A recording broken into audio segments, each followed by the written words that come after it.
At a point, I was never bothered again about the sickness of my late wife. At a point, I was dead to it. But every day, I'm blessing the Lord with my guitar. I say it jokingly. If anything, carry that guitar. If I carry that guitar on someone's head, it's my weapon of war. I do not carry that guitar and lose any battle. It's an agreement. It's a covenant. When things enter, once you hear me, I got to a level I began to just worship and minister to the Lord. I didn't know what the Lord was supplying to me was the healing of the heart. Ahead. Believing for healing, I stopped because I've done everything possible. I even prayed for people with the same predicament and they were healed. And then here I was in the same, until my gaze shifted to ministering to the Lord. At that point, I never cared if she lived or lived. You'll get it later. At that point, it didn't make either here or there, no loss. I'd come to that place by ministering to the Lord that I had grown. It mattered to me, the heart of the Father, more than the situation I found myself. I couldn't live until I have worship. I couldn't.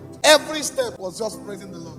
And not for anything. I didn't know healing was happening in me. And then the healing was going to happen through me. Because I shifted my gaze away from Lord, do it now. Yes, I may not have gotten what I wanted in the natural, but I got more than that. I got a ministry.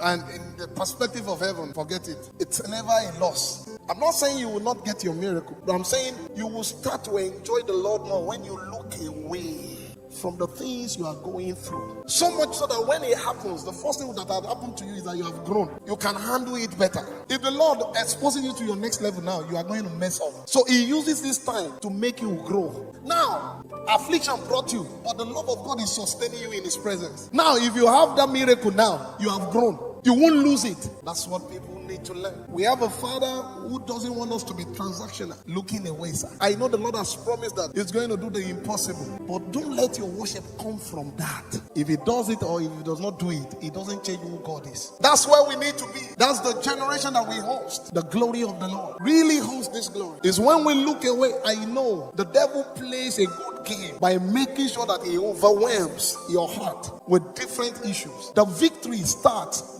the day you decide to neglect what the devil is doing and focus on the Lord. That's the first victory. That's the first victory. You must look away. You must look away. You want to do business with the Lord? You must look away. House rent, I know. You must look away because in His plan is to make you owner of real estate.